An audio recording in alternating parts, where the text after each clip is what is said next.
Alright guys, as you can tell from the title of the video, I suppose maybe some people can relate to this if you've had it happen to you. And I suppose, yeah, okay, it is kind of, it is Amiga related, but yeah, generally speaking, I mean, you can say it for any like console or computer or whatever. I suppose it's about old technology, old computers, things for those computers just breaking basically, and it's going to happen. None of these computers and stuff are going to last forever. They're all going to break down eventually, at some point, and the more the years roll by, the less, the rarer it's going to be to find a part to fix these computers. You are going to get people springing up making new parts for these computers and being there to like fix them. Perfect example, AmigaKit.com. They do a service where you can, if there's something broke on your Amiga 1200 or whatever, you can send your Amiga into the repair service and get it fixed. I think that's pretty good. So yeah, basically, I know this kind of thing's been talked about before, but whatever. But yeah, this little item here is a accelerator card for the Amiga 1200, and it's broke. It doesn't work anymore. Now, anyone who's got an Amiga 1200 or looked into the Amiga 1200 or knows anything about the Amiga 1200 knows that these things are fucking expensive, man. Really, they are stupidly expensive. Some of the cheaper ones of these are actually cheap because they add RAM to the A1200, but they don't necessarily speed the computer up. Things more expensive ones like this will have like this has got a 6830 Motorola chip in it, so that's it. Yeah, it has, and it's got an FPU maps processor on it, so all that helps speed the Amiga 1200 up. But the cheaper ones just basically add RAM to the A1200 to speed it up, rather than these ones which are more expensive that add processors and what have you, and that helps really accelerate the Amiga's processing power. But basically, yeah, this one's broke. Basically, I've always had a problem with my A1200. It kept, at first I thought it was the A1200. It kept being dodgy. It kept resetting. Sometimes it wouldn't even boot. And I always knew that probably it was something to do with this. I kept having to wiggle this about on the board, and eventually it would work, but then it would only work for so long, and then it would reset and I would get that guru error code. Yeah, so the other day I basically I took this off and put it on my other Amiga, because this is the other thing. I had I've had two, or I've got two Amiga 1200s. One's been stuck up the loft for donkey's years, basically because the sound broke on it. It was my fault, basically. I left it out, and my nephew came along and thought, oh, look at this computer, cool, picked up, dropped it, great. I came back and found that he'd done that and the sound wouldn't work. I was really gutted. But this was back 5-6 years ago, when you could pick up an Amiga with not just an Amiga on its own, but an Amiga with tons and tons of games and extras and, you know, mouse controllers and all that lot for 30 quid. So he wasn't just getting the bare bones Amiga for 30 quid, he was getting a big package. So this, like I said, 5-6 years ago that was. Now try and get an Amiga 1200 with shitloads of games and stuff for 30 quid. Almost impossible, if not impossible. So yeah, I had to buy a new Amiga, so that was stuck up the loft. I got it down a few months ago. I was going to send it off to AmigaKit.com again, to their service to get it repaired, because I noticed that they had one where they had one if your sound was broke on your Amiga, then you could send it in, and it cost about 30 quid with shipping costs on top of that, which I thought was alright. I thought, well, if I get it fixed, maybe I could sell one of my Amigas, make a bit of money, blah blah blah. But anyway, I got it down. I thought, you know, I'll boot it up, see, you know, just have a little go on it, and I found that the sound was working on it. I was really shocked, couldn't believe it, and I was a bit in disbelief, to be honest with you. But anyway, going back to the Amiga, I have been using it for a couple of years. Well, for ever since that broke, 5 or 6 years actually.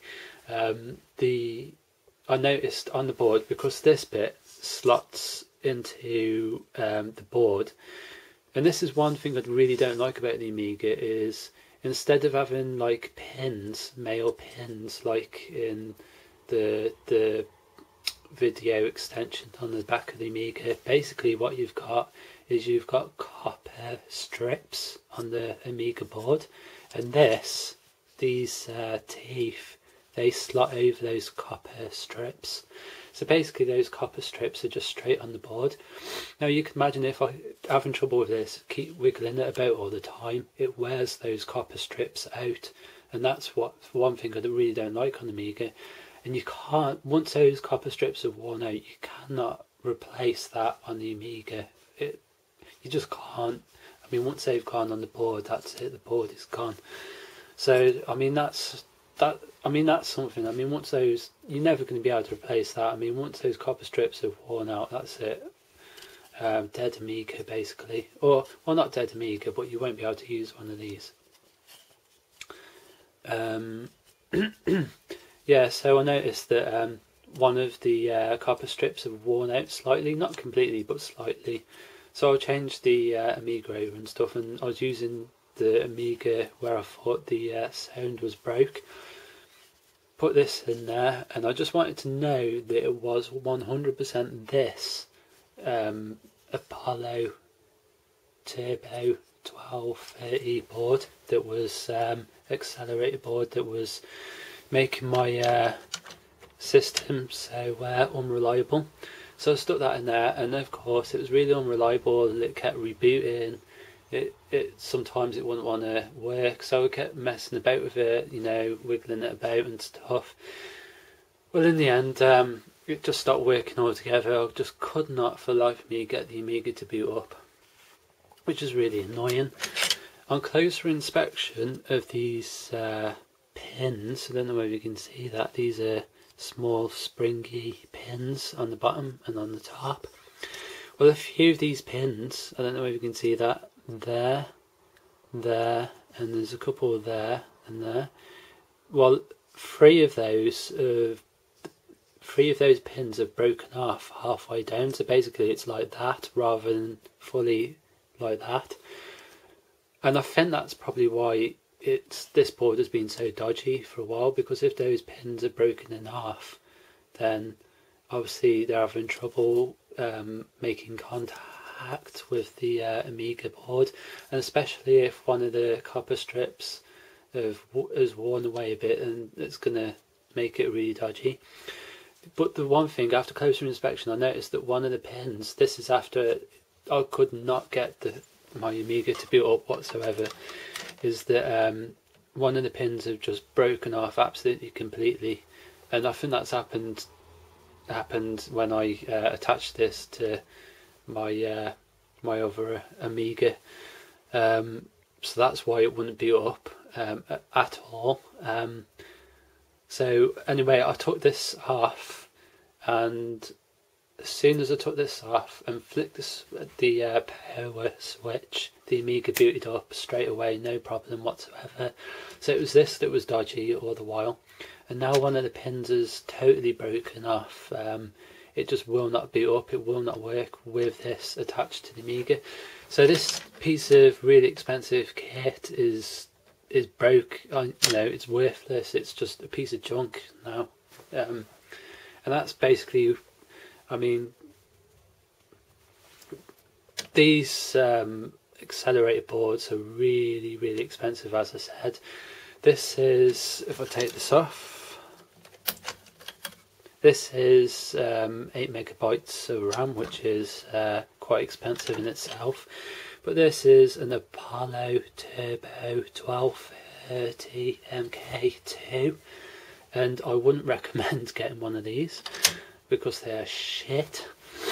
But anyway, yeah, this is just a piece of junk now. This was actually pretty cheap when I bought it. I can't remember exactly how much, but you can imagine 5 or 6 years ago now, it would have been a hell of a lot cheaper than trying to pick one of these up now. If this was in perfect working order, no problems with it whatsoever, I could put this on eBay and make well over 100 quid easily. You know, these things are just expensive, really expensive. But this is broke now. I mean, what do I do with it? Do I keep it just because it's an old piece of an equipment and it's good reference to keep? You know, it's a bit of history. Or is it just totally pointless and it doesn't work, and is it worth binning? I mean, that's my question to people. Is there any point? I mean, what do you do when you get a broken, you know, bit of equipment for one of your old computers? Do you keep it or do you bin it? Do you keep it because it's a piece of history, and even though it doesn't work, it's worth hanging on to just for like reference, and just so you can say, well, this is, you know, such and such? Or do you think, well, it's just totally pointless keeping it, it doesn't work, it's, you know, it's going to take up a bit of room or whatever, you know, it's worthless, it's a piece of junk, it doesn't work, you may as well smash it or put it in the bin? I mean, what guess that's what my question is. What would you do? Would you bin it or would you keep it? Is it worth hanging on to for the historical kind of, you know, historicalness of it, or is it worth just chucking it away? All I know is I can't play my games off the hard drive now because when using WHD load, you have to have at least, I think it's 500k or a megabyte of RAM, and without that you can't play any game off the hard drive when using WHD load. So that is really, really annoying. As well, a lot of quite a few games I would say that I've got rely on just using a bit of extra RAM anyway, so that's those games that I can't play. I know there was something else that was broken. Oh yeah, that's another thing. This this Amiga that I got down at the loft, that I thought the sound was broke on it, but apparently isn't now. I still think it's a bit dodgy. Maybe it's got knocked again and that made something start working again, I don't know. But yeah, one of the pins, because you can attach hard drives to it, and you do that through the IDE port on the Amiga board. Although the IDE port is made up of I think it's 44 pins, really, really little pins. Now I was trying to put this my hard drive on there, obviously you want to swap things over, and I bent 2 of the pins back and I was like, oh crap. Now I've done that before and I've always just moved them into place. Now one of the pins I moved into place, but it was it was hanging on. It's still on there. It's a bit dodgy, but if I pull my hard drive out now, then that pin's going to just come off. The other pin broke off completely. Not completely. It's about a couple of millimeters or whatever of like a little stump just left there, but the rest of the pin just broke totally off.